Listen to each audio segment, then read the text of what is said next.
Olá, estamos aqui com mais um episódio do Evidentemente, nosso podcast de atualidades em saúde mental. O tema de hoje, pessoal, vai ser suicídio. Não é setembro, e justamente nós vamos falar sobre essa temática por diversos motivos, né? Então, acho que grande parte das pessoas que nos acompanham são psicólogos. Eu imagino que esse é um tema que traga reflexões, traga dúvidas, traga receios. Então, faz muito sentido a gente buscar o que a gente tem de evidência nessa área e trazer também aqui reflexões. Também tem aparecido cada vez mais na mídia algumas notícias relacionadas, né, a mortes assistidas por questões de saúde, mas também com algumas notícias relacionando algumas questões de saúde mental. Então, faz todo sentido a gente começar a ter esse debate, começar a trazer para esse lugar essas reflexões. E aí, César, o que você trouxe pra gente? Bom, boa tarde, pessoal. E boa tarde, não. Eu não sei que horas que vocês estão nos assistindo. Em algum então, horário. Olá, pessoal. A gente grava na parte da tarde.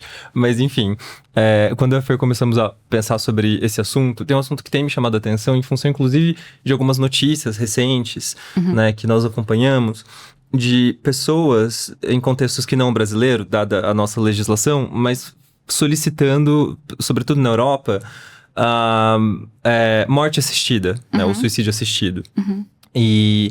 E algumas dessas pessoas, fazendo esse tipo de solicitação, nós acompanhamos isso, enfim, acho que isso já foi mais notícia até do que eu acho que tem sido recentemente, quando isso começou a ser discutido, a possibilidade, primeiro de eutanásia, depois do suicídio assistido, que tem uma diferença sobre quem executa a ação, né? No suicídio assistido a própria pessoa, na eutanásia, enfim, um médico ou algum outro profissional de saúde.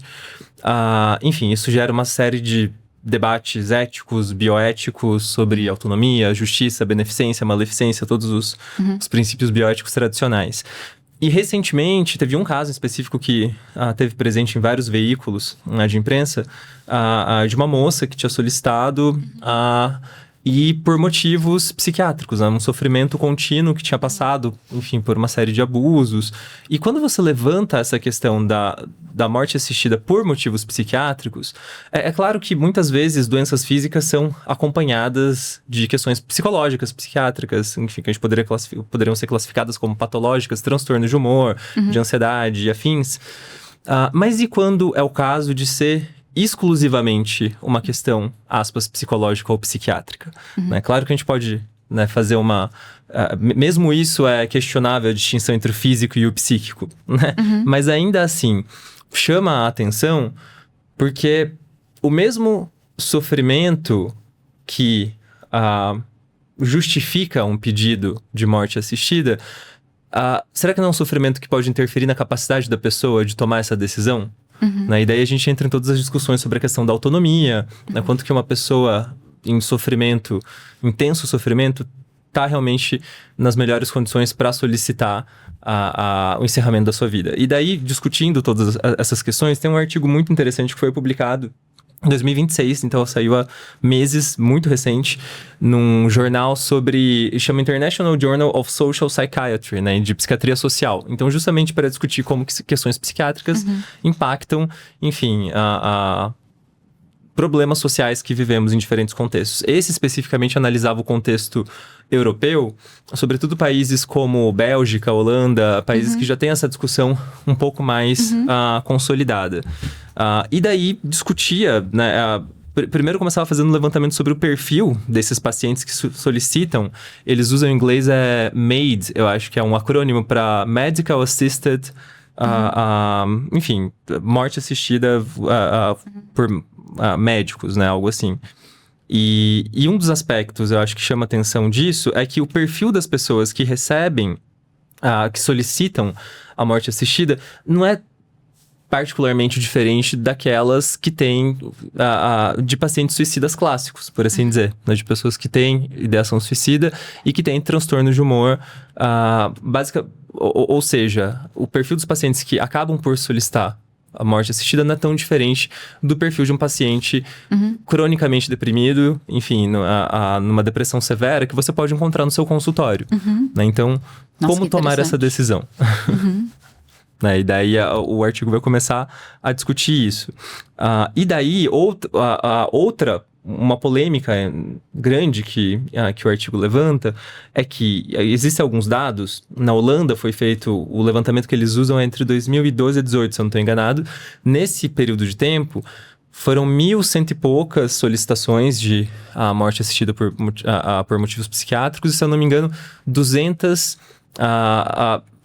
basicamente 22% dessa quantidade recuou no meio do processo. Porque é um processo que você faz a solicitação, você tem um acompanhamento psicológico.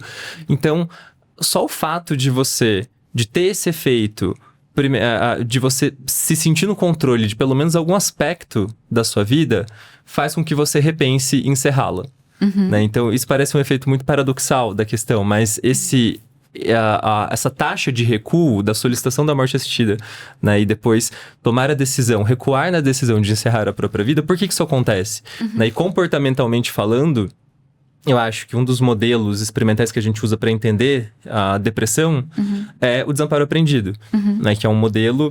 Foi classicamente desenvolvido com animais, mas você já tem uma série de, enfim, replicações em diferentes espécies e também com humanos, que mostra que é mais do que o fato de você simplesmente sofrer com uma série de estressores ao longo da sua história de vida. É o fato de você não ter controle sobre esses estressores, né? Então, é um modelo que ele consegue comparar, ele faz a comparação entre grupos que são expostos à mesma quantidade, intensidade e duração de estressores, mas um desses grupos tem controle e o outro não tem controle. Um grupo deprime e o outro não. O que deprime é justamente aquele que não tem controle, né? Então, aparentemente tem a ver com isso. Eu acho que isso reitera uma tese behaviorista, eu diria, muito interessante, de como a sensação de controle, pelo menos, é algo muito importante. Né? E daí e isso conversa com uma série de outros conceitos, como a ideia de locus de controle, né? Você acreditar que você é a fonte das coisas que acontecem na sua vida, tende a estar menos associada. Quem tem locus de controle interno está mais associada à qualidade de vida, e locus de controle externo associado a uma série de transtornos. Você acreditar que tudo que te acontece, você tem pouco controle sobre. Então, achei legal que foi um estudo que foi trazendo dados, que foram reiterando muitas questões, eu acho, que eu já pensava, mas também levantando tantas outras que eu não tinha parado para pensar antes. Porque eu sempre, discussões sobre eutanásia e afins, eu sempre achei que a pessoa deve decidir a vida dela, sabe? Como não? Mas daí você para pra pensar, e num caso como esse? Né? Então, o valor da autonomia deve ser... No qual... Não pode ser relativizado. O que afeta a decisão, não é? E se aquele indivíduo, ele tá com possibilidade de tomar qualquer tipo de decisão. Enquanto você comentava o resultado, então, só voltando... Das pessoas que entram com pedido, então, de morte assistida, 22%, é isso? 22% acabam desistindo, retirando o seu pedido, né? Eu fiquei me perguntando, acho que tem a questão do controle, mas também o quanto que entrar com esse pedido pode trazer uma movimentação para esse ambiente social da pessoa. Então, por exemplo, não sei o quanto que os familiares sabem sobre isso, não sei o quanto que os profissionais que o acompanham começam, né, a ter uma perspectiva mais clara do sofrimento, e o quanto que talvez entrar com o pedido traga uma possibilidade de apoio, de validação, de suporte, que ele não estava tendo até então. Não sei se a pesquisa responde a isso ou pergunta essas variáveis específicas, mas se não faz, acho que seria muito interessante essa investigação. Sim, não, eu concordo totalmente. Acho que quanto que isso não pode ter uma função também de sinalizar para as pessoas em volta a gravidade, que talvez às vezes não esteja tão estabelecida assim, né? E mesmo quando não tem a função, vamos supor que não tem diretamente essa função, mas vamos supor que isso se torna uma possibilidade de eu obter mais apoio, que eu nem imaginava que eu teria. Sim. Tá? A partir desse momento que eu entrei com o pedido, né, minha rede de suporte foi estabelecida de uma outra maneira, eu comecei a receber outros tipos de cuidado, outro tipo de suporte, né? Mesmo que não fosse a função, digamos assim, né? Então, falando para o público em geral, mesmo que não fosse uma intenção receber um tipo de suporte, ele realmente tivesse com a intenção de eu vou, né? Realmente ter a morte, né, como objetivo final, o quanto que isso não pode desencadear uma série de mudanças para o ambiente dessa pessoa que afeta a saúde mental de uma maneira muito diferencial. Sim, sim. Faz sentido essa reflexão? Não, acho que faz todo sentido, e assim, eu sei que pode parecer que é uma coisa distante de nós em função da legislação que a gente tem aqui no Brasil, mas acho que pode ser uma questão de tempo, porque nós temos, enfim, movimentos.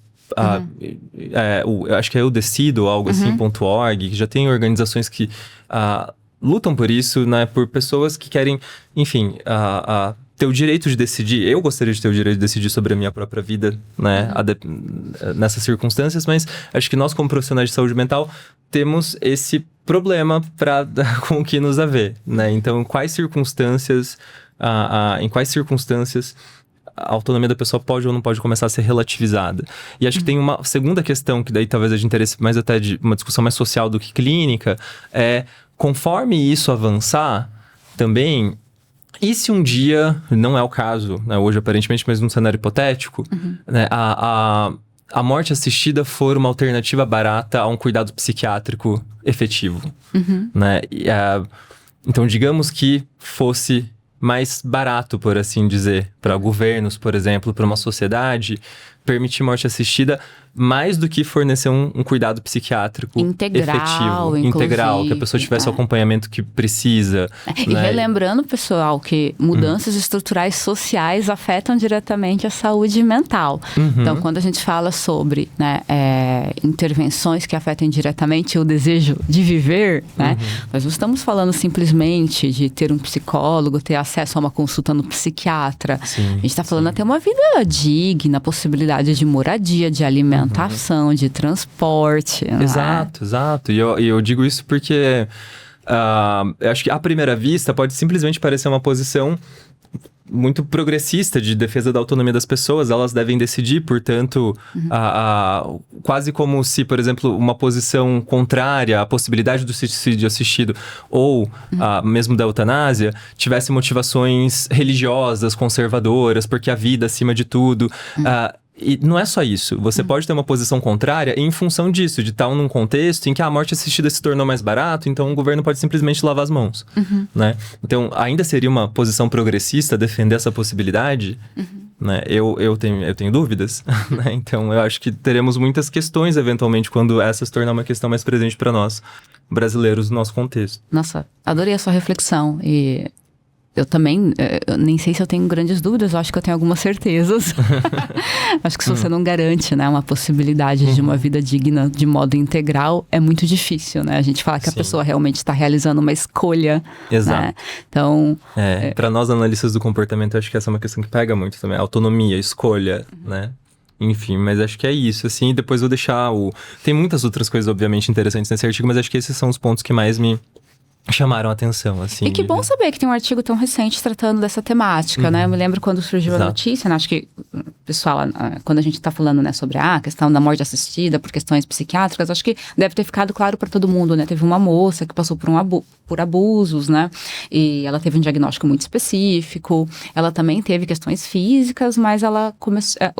A narrativa dela é que, por ter passado por esse histórico de abuso, pela questão psiquiátrica dela específica, ela não se considerava mais capaz de continuar com a própria vida, né? E ela acabou realmente tendo a autorização para realizar a morte assistida. Então, acho que essa notícia por si só acabou nos trazendo essa reflexão. E daí só para um último dado que eu acho que eu tinha esquecido de mencionar, mas cerca de 2% de todos os pedidos de morte assistida são exclusiva por motivos psiquiátricos. Olha só que interessante. Então, não é desprezível, é bastante, é muita gente. Não, e é isso, né? Exclusivamente, né, César? Mas o quanto que... agora me fez pensar o quão difícil é você ter uma separação completa de uma condição física para uma condição de saúde mental. Né? Então, se a pessoa está passando por uma situação específica, né, que atrapalha mobilidade, capacidade, né? O quanto que isso vai afetar a saúde mental e o quanto que a gente vai ter aqui uma retroalimentação de sofrimento. Exato. E você que trouxe pra gente? Então, eu trouxe uma pesquisa, César, que a gente vai ter oportunidade, já adiantando, pessoal, spoiler do terceiro bloco, a gente vai estar com um profissional incrível que trabalha com suicídio, que é um psicólogo.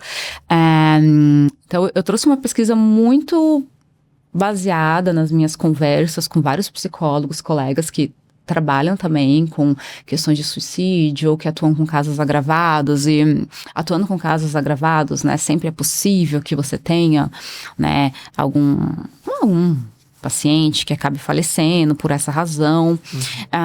E eu comecei a refletir sobre o impacto do suicídio, né, na saúde mental mesmo dos psicólogos, dos profissionais que atuam com isso. E eu encontrei uma pesquisa que vai falar um pouquinho da taxa do suicídio em psicólogos. Né? E faz, inclusive, uma comparação com a população de modo geral, né? Então, assim, essa pesquisa ela foi publicada em 2023. Ela é da Universidade de Minnesota. Ela vai fazer um apanhado de dados de 2003 a 2018. Então, acaba sendo, né, um período bem amplo de análise.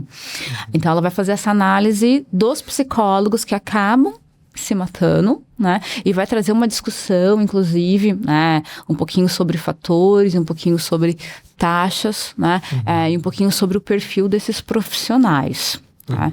Então, já vou adiantar para vocês que sim, a gente tem uma estimativa de morte maior em comparação, em profissionais de saúde de modo geral, tá, pessoal? Em comparação com a população, tá? Então, enquanto na população você tem ali uma porcentagem de 1,5, algo nesse sentido, né? De acordo com que a pesquisa nos traz, na psicologia você tem, né, de 5%, então quando você olha para as mortes de psicólogos, você acaba encontrando essa porcentagem relacionada com o suicídio, tá?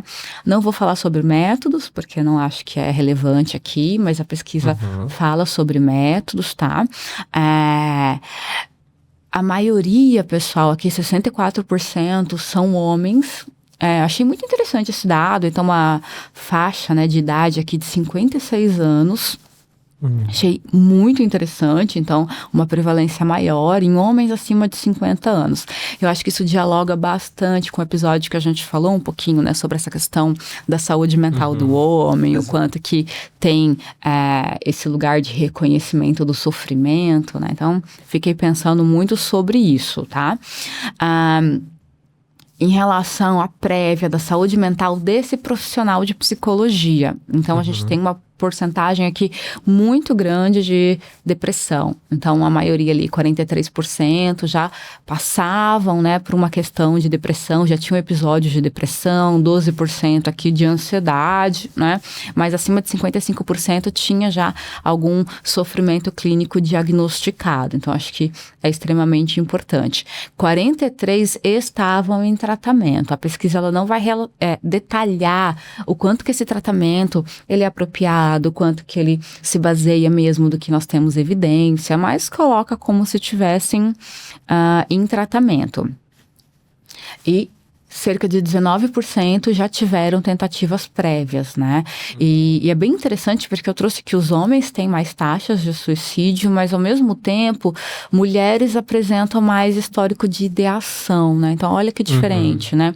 E de novo, né? Pensando no episódio que vai falar sobre masculinidade, eu fico pensando quanto que essas mulheres têm ideação, talvez comunicam comunicam mais, acabam buscando um cuidado maior, né? O quanto que é possível que a gente tenha essa relação. E a ideação masculina às vezes não é captada porque não é externalizada, né? Exatamente, então, não é externalizada, né? Fiquei refletindo sobre isso.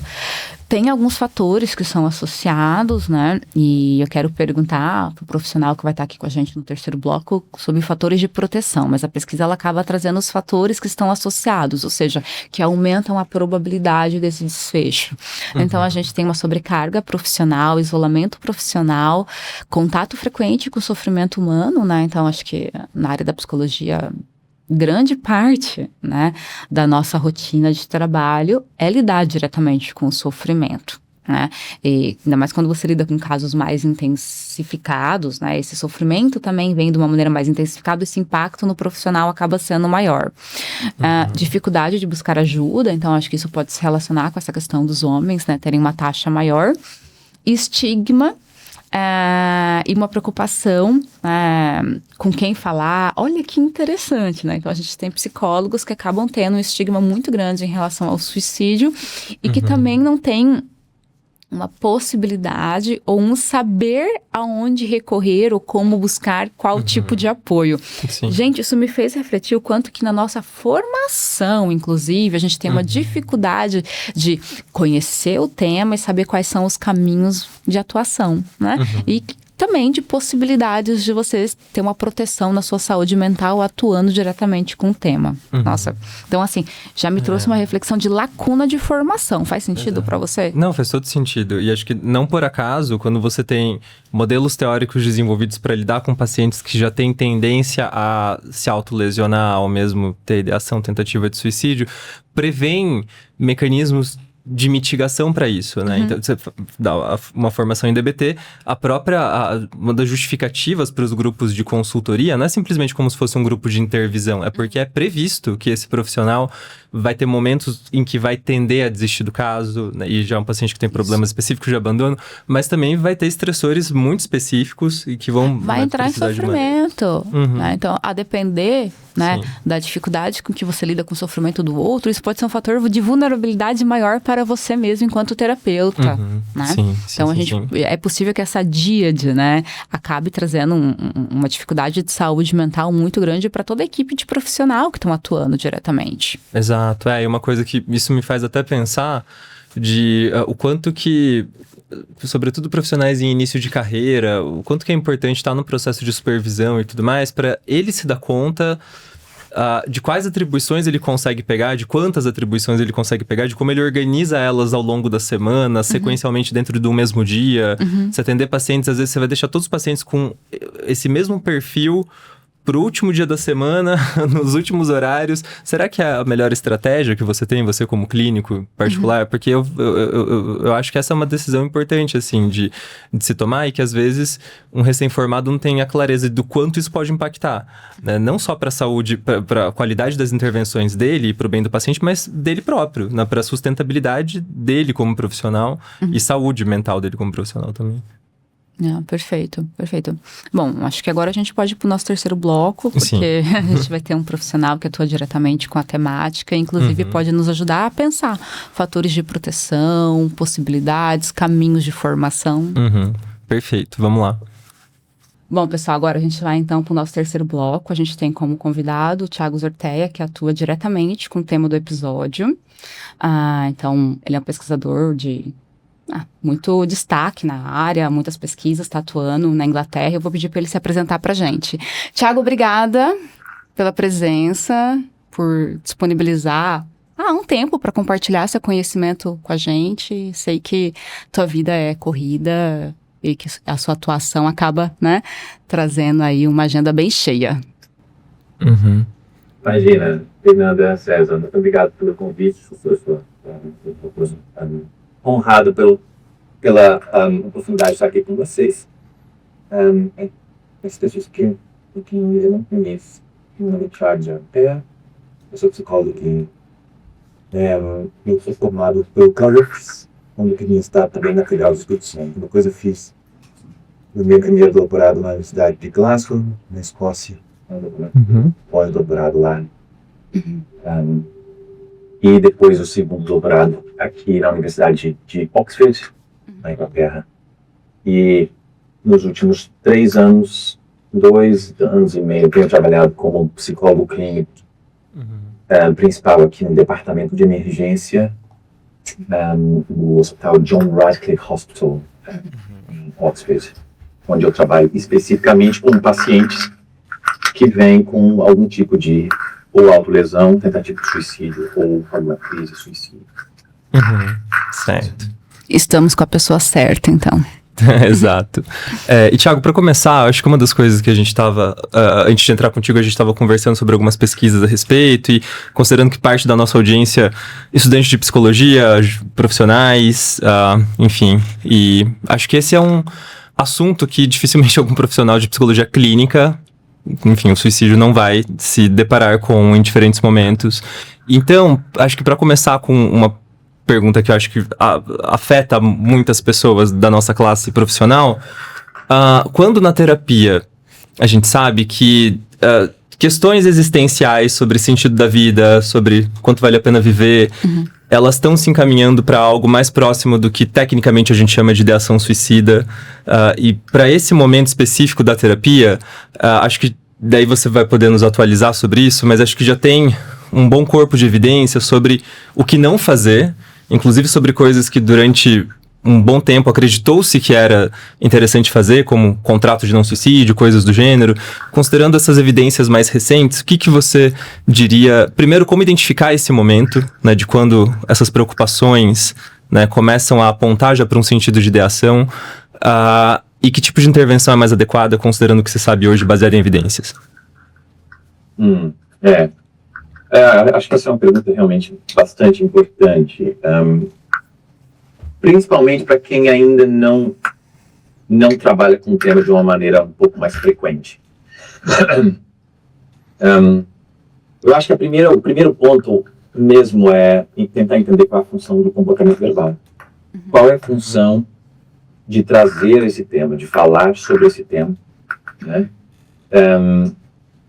E aí, no que diz respeito à função, eu me refiro a o paciente está trazendo o tema como uma reflexão filosófica, uma busca de sentido, ou como uma forma indireta de comunicar algum tipo de desespero. Acho que essa é a primeira pergunta a fazer.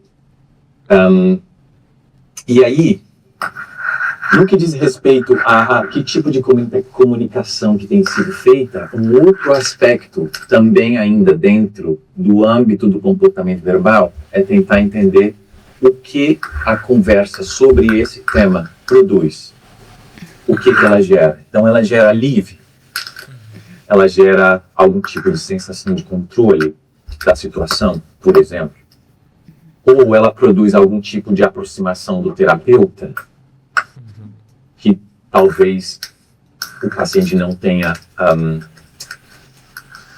percebido ou conseguido até então. Ou é algum tipo de forma de buscar algum tipo de validação emocional. Então, essas são questões que a gente precisa ficar bastante atento quando essa conversa aparece de uma maneira espontânea.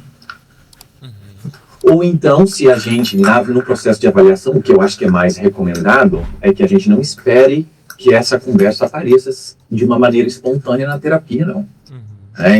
Eu acho que no processo avaliativo, no início, acho que nós temos o dever de perguntar. Existem algumas outras questões também, né? Que são os possíveis reforçadores associados a esse discurso. Então, por exemplo, receber cuidado, interromper conflito, reduzir angústia, organizar sentimentos difíceis, né? Porque o falar sobre morte em si produz algum tipo de impacto no ouvinte. Então, a gente precisa distinguir ou entender qual é a função disso. Agora, eu acho que a sua pergunta subsequente é quando é que a gente deve começar a ficar preocupado sobre essa conversa. E é aí que a gente precisa tomar os exemplos clínicos que vêm das evidências existentes e também dos modelos teóricos que informam que tipo de fatores principais a gente precisa ficar atento durante o processo dessa conversa. Então, por exemplo, eu tô mais interessado em saber quando o sofrimento passa a ser vivido como algo intolerável, permanente e sem saída. Né? Então, quer dizer, uma pergunta útil seria uma coisa mais ou menos assim: quando você pensa nisso, parece mais uma reflexão sobre a vida, ou começa a aparecer uma saída para acabar com a dor? Então, acho que é esse tipo de investigação, esse segundo passo de investigação é muito importante, porque é a partir daí que a gente também começa a delinear as diferenças entre pensar sobre morte e pensar sobre suicídio, que são duas experiências bastante distintas. Né? Deixa eu dar uma pausa aqui e perguntar, faz sentido o que eu estou dizendo? Faz todo sentido. Nossa, e acho que mostra como Você ainda preserva uma perspectiva muito, posso chamar de analítico comportamental, desse ponto de vista? Pode chamar. Não, é perfeito, Thiago. Eu gostei muito da forma que você colocou a pergunta, né? E eu tô aqui refletindo o quanto que muitas vezes os terapeutas, eu acho que eles possam ficar tão receosos do tema surgir, que eu comecei a me questionar se não é possível, né, pelo medo, pelo receio de não saber como agir, que o terapeuta, inclusive, às vezes evite perguntar diretamente o tema, né? Porque, vamos lá, falar sobre morte é difícil. Isso nos coloca em contato com sentimentos, com emoções, com reflexões que nem sempre nos são agradáveis, né? Então, eu gostei muito como você exemplificou como perguntar. Gostei muito também quando você fala, né, sobre o que esse paciente ele pode estar buscando nessa fala. E na minha experiência clínica eu percebo muito isso. Muitas vezes tem uma relação com, olha, se eu não disser que eu estou pensando em morrer, talvez seja muito difícil para as pessoas que me cerquem entender e validar o meu sofrimento. Então, isso pode ser, de novo, uma repetição nessa relação terapêutica. Então, fez todo sentido. E, ao mesmo tempo, quando você fala... começa a aparecer uma saída, né? Me remeteu também muito aquela sensação de se sentir aprisionado. Eu não tenho saída, eu não tenho onde buscar apoio. E aquilo começa a ser uma construção de um caminho. Então, o teu exemplo para mim, enquanto terapeuta, foi algo muito concreto, né? Então, é nesse momento que todas as red flags precisam ser acionadas de uma maneira muito, assim, muito intensivas. Absolutamente, assim. E assim, Fernanda, isso também, acho que isso também toca nas variáveis que a gente precisa investigar, como a sensação de aprisionamento, que é uma que você mencionou, né? Mas também em termos da própria experiência do paciente, no sentido de se esses pensamentos ou essas reflexões, dependendo do rótulo que o paciente coloca nessa conversa, se elas se tornam mais frequentes, mais intrusivas, mais específicas, mais intensas, difíceis de controlar, né? Quer dizer, é uma fantasia mais distante, e se qual é a função dela, né? Ou é uma possibilidade mais real. E aí, assim, de novo, eu acho que os modelos psicológicos nos ajudam a guiar essa conversa de uma maneira mais específica, né? De sensação de aprisionamento, de ser um peso para outras pessoas, né? De redução de ambivalência sobre viver ou morrer, né? Alívio ao imaginar a própria morte. E alguns outros sinais clínicos um pouco mais, que talvez,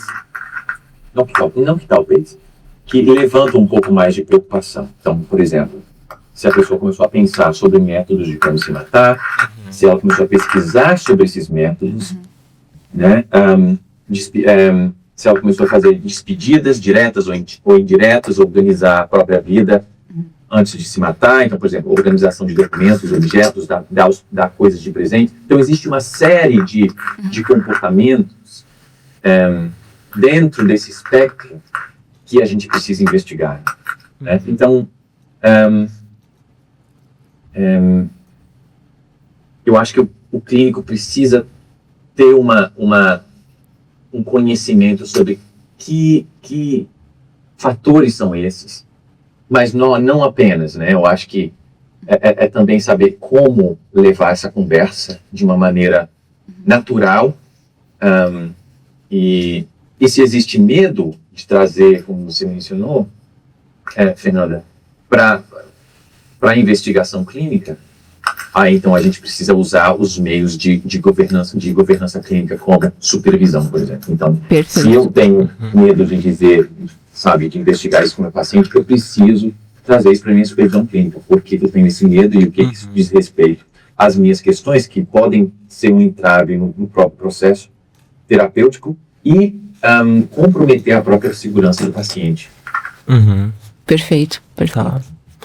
Não, legal, Thiago. E antes da gente entrar contigo, a gente estava discutindo em alguns estudos referentes ao assunto, e um deles é uma revisão que saiu esse ano, foi publicada esse ano, sobre suicídio assistido, né? E eu sei que é uma coisa que às vezes parece distante da nossa realidade, porque, enfim, dada a legislação brasileira sobre eutanásia, suicídio assistido, etc., mas eu acho que pode ser que seja uma questão de tempo, até que essas coisas se tornem muito presentes para nós também. E na Europa, tem registro de aumento de pedidos por suicídio assistido relacionados a transtornos psiquiátricos. E às vezes exclusivamente a transtornos psiquiátricos, porque muito frequentemente é comórbido, né? Então, uma depressão ser comórbida, uma doença terminal, enfim, é algo bastante comum, mas às vezes, alguns desses pedidos vêm exclusivamente em função da pessoa estar num sofrimento continuado e a causa é um transtorno psiquiátrico, psicológico. E daí, como que a gente faz para avaliar num caso como esse? Onde que você traça a linha da diferença entre... Como que você avalia a autonomia quando, de repente, o desejo de morrer já é uma expressão transitória de alguns transtornos, sobretudo transtorno de humor, né? Então, como que... Primeiro, como que tá a situação aí no Reino Unido, né? Se você puder comentar conosco. E desse ponto de vista, acho que tem toda uma discussão ética por trás, mas aqui acho que nos interessa também a questão clínica de quando que a gente pode começar a relativizar a autonomia do paciente numa decisão vital, literalmente, como essa.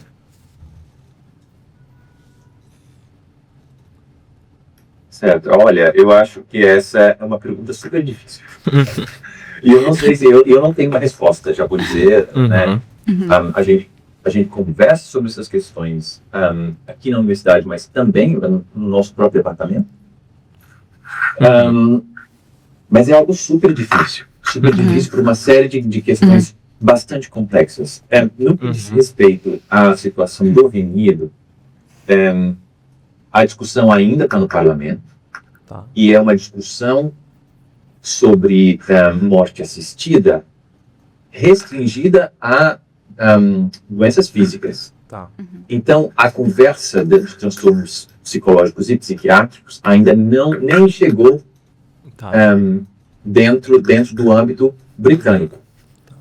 Então, a gente ainda está esperando para ver o que vai ser. Mas é claro, existem muitas controvérsias por trás disso. E o debate é um debate difícil é uma conversa difícil de se ter. Porque você consegue ver os dois lados da coisa, mas os pontos éticos são complexíssimos, na verdade. Agora, sobre a autonomia do paciente, essa também é uma questão super difícil. Assim. No departamento de emergência, eu tenho duas funções. 2 dias por semana eu trabalho como o que eles chamam de frontline, linha de frente, né? Então, o paciente chegou no departamento com algum tipo de overdose ou tentativa de suicídio ou autolesão. Depois de receber cuidados médicos, eles são enviados para a gente. E aí a gente faz uma avaliação psicossocial do que está acontecendo depois que o paciente está estabilizado. E aí a gente faz reuniões, encaminha o paciente para os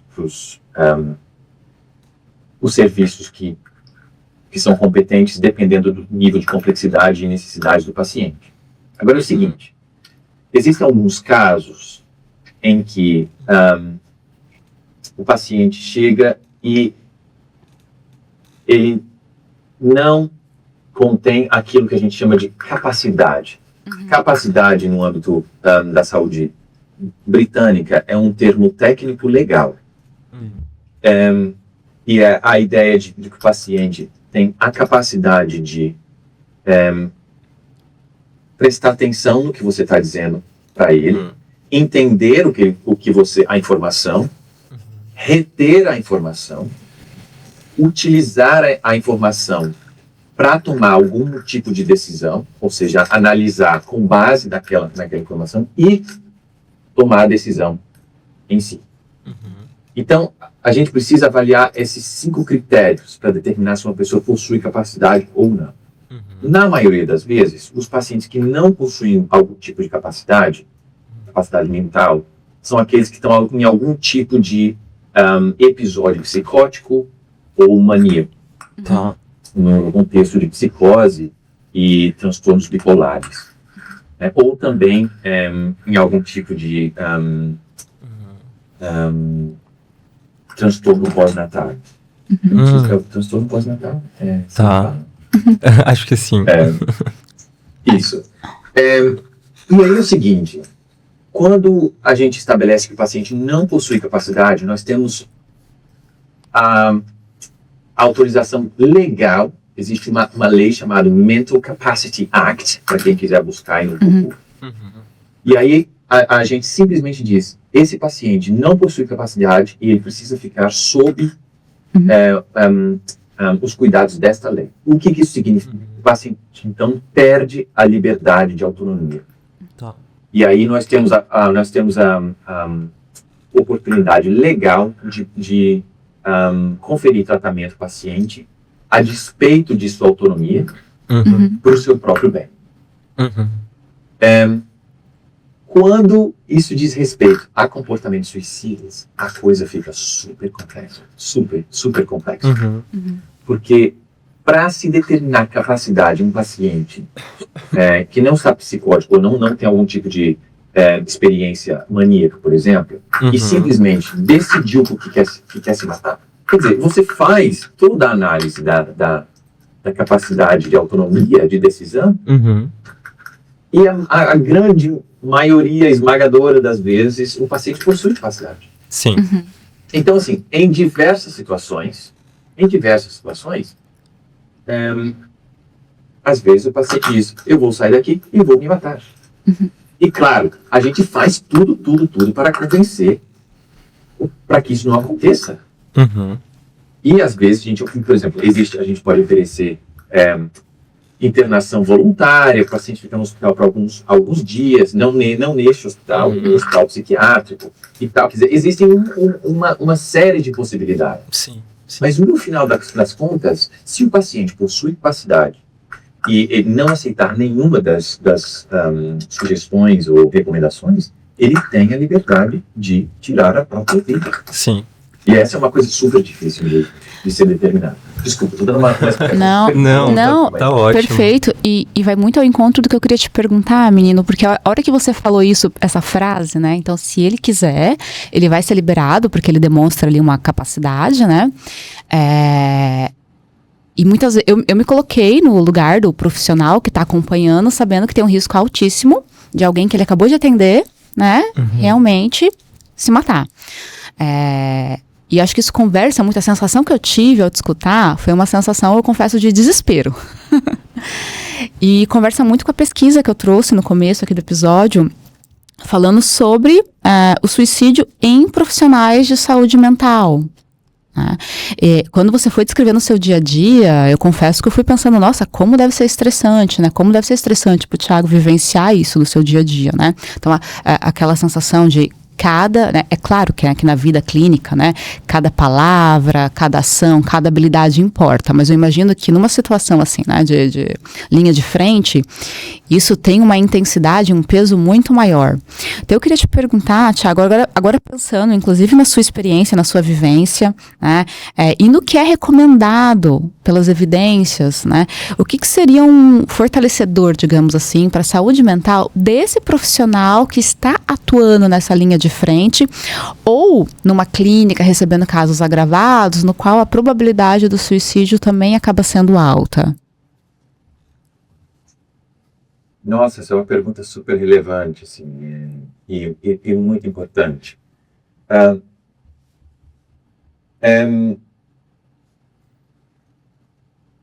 Existe uma revisão sistemática publicada, acho que em 2014, desculpa, 2024, eu acho, isso. Exatamente sobre isso, tentando buscar, né, colar os estudos sobre essas questões nessa área. E aí, assim, é interessante ver algumas conclusões que eles chegaram sobre isso, né? Quer dizer, existe esse discurso de que o profissional precisa ser resiliente, e tem que desenvolver resiliência, etc. Ou então o autocuidado, o cuidado de si, etc. Ok, o cuidado de si é absolutamente importante nessa história, né? Então, quer dizer, ter seus próprios limites, do que aceitar, do que não aceitar, horário, cuidar da sua própria saúde física e mental, e aí, né, as especificidades variam de profissional para profissional. Só que existe, para esse tipo de população, principalmente, alguns critérios ou alguns, de novo, que a gente chama de governança clínica, né? Que são as estruturas que são colocadas para dar sustentação para que esse profissional possa atuar de uma maneira segura e que o impacto não seja tão gigantesco sobre a própria saúde mental do profissional. Então, por exemplo, formação específica é algo importantíssimo. Eu não posso fazer um tratamento de algum tipo de problema se eu não tenho nenhum tipo de formação específica sobre aquilo. Eu não posso trabalhar com ideação suicida ou risco de suicídio se eu não tenho nenhum tipo de formação nesse tema para começar. Né? Porque aí isso retorna àquela história, a primeira pergunta do César. Né? Quer dizer, e se for simplesmente uma conversa filosófica e eu não tenho os instrumentos clínicos para diferenciar o que é risco e o que é fantasia filosófica numa conversa? Eu preciso saber. Então, isso vem a partir da formação específica. A segunda é sobre supervisão e apoio entre pares. Não, dentro dos cursos que eu ministro, eu fico repetindo isso igual um papagaio. Eu digo o tempo inteiro, não existe a possibilidade de profissionais trabalharem com pacientes em risco de suicídio sozinhos. Essa é uma coisa muito complicada, não só para o risco do próprio paciente, mas também para o próprio risco do clínico. Né? Em diversas situações, não só na situação da própria saúde mental do clínico, mas também na situação legal do clínico. Porque se o paciente morrer por suicídio, a família simplesmente pode entrar com algum processo judicial contra o clínico, apontando negligência clínica. E aí a pergunta é, se houve negligência clínica, né, e quais são os fatores que vão determinar se houve ou não negligência clínica? Então, supervisão e apoio entre pares, documentação, apoio organizacional. Então, saber o que documentar, quando, quais são os procedimentos, justificar quais os tipos de procedimentos que foram utilizados. Tudo precisa ser milimetricamente documentado. Né? E, claro, existe uma coisa que não é supervisão, no Reino Unido, que é diferente, é chamada reflective practice, que é prática reflexiva. Uma coisa é supervisão, que é o espaço que a gente tem com o nosso supervisor para falar sobre os nossos casos. A outra coisa é a prática reflexiva, que é a equipe multiprofissional que vem toda junta e discute o caso, mas discute de uma maneira um pouco mais aberta, um pouco mais relaxada e um pouco menos monitorada, vamos colocar assim. Né? É quase que uma conversa entre formal e informal sobre o caso, sobre procedimentos, né? E dando oportunidade para todo mundo aprender sobre os processos, o que não o que deu errado, mas as coisas que eu preciso aprender para aumentar as minhas chances de sucesso no futuro. Se essas estruturas não forem colocadas em prática, então a gente tem aí assim uma carga emocional de risco ocupacional muito alto. E aí um psicólogo ou a psicóloga acabam vivendo experiências dentro do próprio trabalho relacionadas à culpa, ansiedade, estresse, burnout. E aí existe também evitamento. O clínico começa a evitar fazer essas perguntas, evitar, não me fala nada, não. Sim. A prática defensiva, né? E pode até levar, e eu já vi isso acontecendo com muitas pessoas, o desejo de sair da área. Tem as pessoas que abandonaram a área da psicologia e simplesmente reconhecerem de que, olha, isso não é para mim, é muito para mim. Então, assim, O que pelo menos os dados sugerem é que a existência dessas estruturas protegem a saúde mental do clínico ainda mais do que simplesmente o cuidado de si, né? Apesar de que o cuidado de si é algo absolutamente relevante. Ou seja, são várias contingências concorrendo e não só simplesmente um terapeuta que lida com casos difíceis e que faz a própria terapia. É bem mais do que isso. São sistemas de formação, Exatamente. Enfim, de monitoramento, de supervisão. Acho que tudo isso entra na equação, né? Eu acho que eu consigo colocar numa frase de, olha, eu fiz o que era preciso e o que era possível, e eu tenho a certeza disso, e eu tenho uma equipe que pode validar o meu trabalho, né, inclusive que pode validar as minhas dificuldades, né, como eu lidei, como eu busquei suporte, conhecimento e apoio. Eu acho que dá pra gente falar um pouquinho nesses termos, faz sentido? Sim.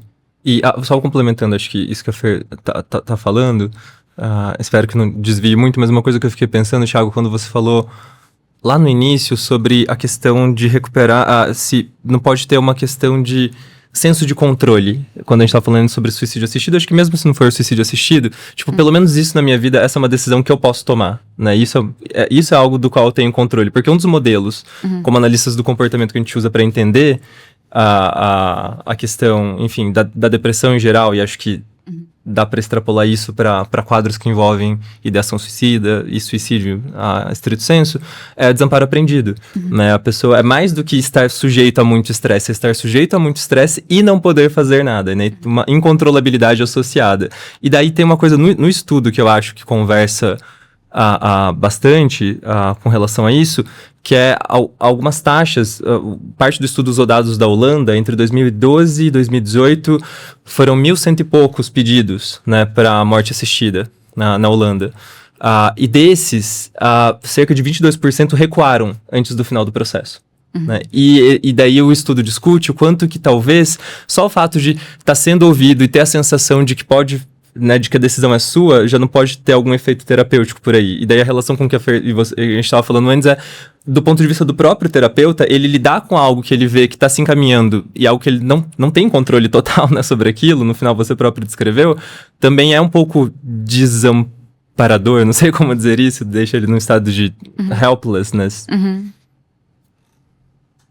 Absolutamente, eu concordo com cada palavra. E é por isso que esses termos de organização, esses termos de profissão, essas regulamentações, elas existem para proteger todo mundo. Não é só para proteger o clínico, mas principalmente, indiretamente, também o paciente, né? Quer dizer, regras e postulações legais da profissão existem para proteger todo mundo, né? Então, por exemplo, a primeira coisa que eu digo na minha primeira, uma das primeiras coisas que eu digo na minha primeira sessão com o paciente é o seguinte: olha só, é claro que tudo que a gente fala aqui é confidencial, só que a confidencialidade possui um limite. Se um paciente me disser, por exemplo, que está abusando da esposa, eu tenho a obrigação legal de denunciar esse paciente para a polícia. Se você me disser que você vai se matar daqui a pouco, assim que você sair, eu tenho a obrigação de fazer alguma coisa com relação a isso e encaminhar ou pedir apoio ao serviço de emergência. Enfim, então, quer dizer, esses limites precisam ser estabelecidos desde o início para proteger todo mundo. E essas são as estruturas. Né? Agora, desculpa, César, eu percebi que eu meio que fugi um pouco da sua pergunta sobre morte assistida. Mas, voltando à ideia de capacidade, dizer, capacidade em transtornos psiquiátricos, se não for psicose ou mania, é algo super difícil de estabelecer. Claro, existem algumas, por exemplo, se eu estiver bêbado, por exemplo, né, e você fala, não sei, você pode tomar alguma decisão estando completamente bêbado? Absolutamente não. Eu não tenho capacidade naquele momento. Capacidade é algo específico, né, e contextual. Agora, existem tantas variáveis que a gente precisa levar em consideração para determinar sobre a ideia de uma doença que é absolutamente intratável, incurável, né? E no que diz respeito a transtorno psiquiátrico, eu não sei se a gente possui uma resposta para isso. Eu honestamente não sei, né? Então, por exemplo, às vezes, a própria ideia de que, não, essa depressão ou isso que eu tenho, ou que seja, é incurável, é absolutamente incurável, não pode ser, então por isso eu preciso de uma morte assistida. Eu não sei se essa avaliação do que é curável e incurável nesse âmbito é confiável.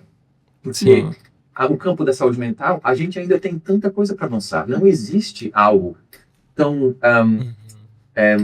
clear cut, né? Tão claramente definido como na maioria das áreas da medicina, por exemplo, da medicina, da saúde física. Então, pessoalmente, eu tenho muitas dificuldades com a ideia de morte assistida devido a problemas psiquiátricos. Certo. Perfeito. Acho que é isso, né? Várias coisas me ocorreram também, por exemplo, essa questão que eu falei da recuperação do senso de controle. Acho que mesmo quando você não está lidando com a questão da morte assistida, mas como não dialoga com aquele problema que, tendo vários pacientes em comum com colegas psiquiatras, sempre que eles... vai começar uma terapia, quando o paciente já chega muito deprimido e com ideação e etc, e daí uma terapia com antidepressivos e coisas do gênero, cuidar nesse primeiro momento, né? Porque às vezes é um momento que, em função da terapia, da própria medicação, ele começa a recuperar algum senso de controle, e isso não pode, às vezes, até, por um lado, ele tá melhorando clinicamente, mas por outro lado ele pode, é justamente nesse início que ele pode executar uma ação que ele não tinha energia, né, capacidade para executar antes. Acho que se conversa por isso. A gente já tá estourando o tempo também, mas Fer, quer fazer uma última pergunta? Não, só queria agradecer muito, Thiago. A gente não costuma fazer esse pedido, mas eu acho que até devido o tema ser tão relevante, tão impactante, se você pudesse, assim, fazer uma indicação, sabe, pro psicólogo que ainda está se graduando ou que acabou de se graduar, e um livro ou um artigo que você acha que seria basal para começar a ter um contato de uma maneira mais baseada em evidências com a área. Teria alguma recomendação? Pode ser alguma sua própria, inclusive, não seja modesto. Exatamente. Isso me dá um pouco de vergonha.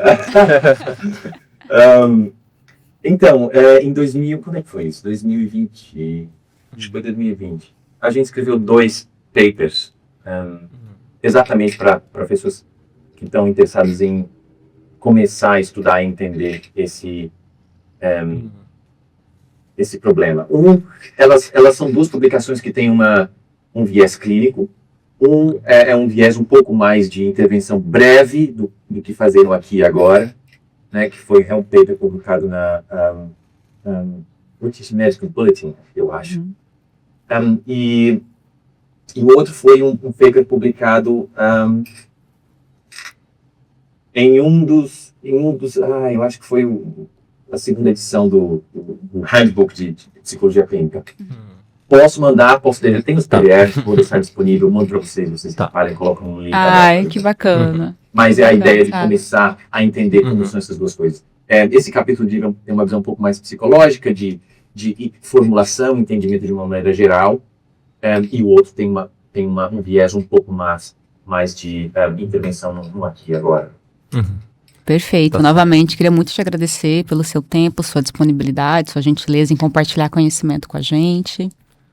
É isso, Thiago. Muito obrigado mesmo. A gente vai deixar o @. Que você ainda está ativa a sua página no Instagram, né? As pessoas te encontram por lá. Supõe um contato profissional. Legal. Perfeito, isso, então. Tá. Muito obrigado e, enfim, foi um prazer. Okay. Obrigado você, gente. Obrigado mesmo. Foi um prazer. Ok. Tchau, tchau. Bom, foi esse o nosso episódio. Espero que vocês tenham aproveitado bastante. Então vai lá, segue o nosso canal, curte o episódio. A gente se vê no próximo.